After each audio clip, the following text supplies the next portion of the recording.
भाद्रव मासरे प्रत्येक रविवार दिन खुदुरकुणी ओषा पालन कराଯାए। सूर्यंको बार हेउछि रविवार। रुक्मिणी प्रभु चक्रधरंकु निवेदन कले जे मां मंगलांको अपार करुणा पाई बालिका माने ए ओषा करिवे।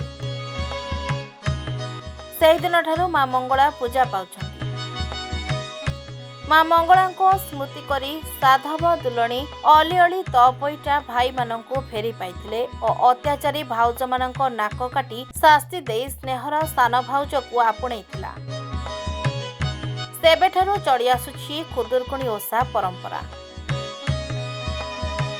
नुआगां ब्लॉक एकताल मालीसर महिपुर रे देखिबाकु मिलिछि खुदुरकुणी ओषार आसर।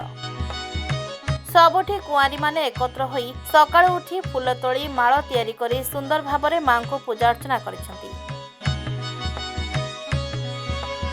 भाई मानको शुभ मनासी भौणी माने पूजा करिथांती। सेथिपाई कुहंती खुदुरकुणी ओषा स्नेह संपर्कर ओषा। मां मंगला हुंती भरसा ढाळंती आशीष बरसा। पूजा परे कुआरी माने बोईत बंदाण करिसंती। बाण फुटाई आनंदरे मां को विसर्जन करिसंती। रातिर उठी नाहका भसैछंती कुआरी माने। सुंदर सांस्कृतिक कार्यक्रम द्वारा समापन होइछि भाद्रव मासर शेष खुदुरकुणी ओषा। नुआगांरू रामानुज परिडांक रिपोर्ट, रेनबो मीडिया।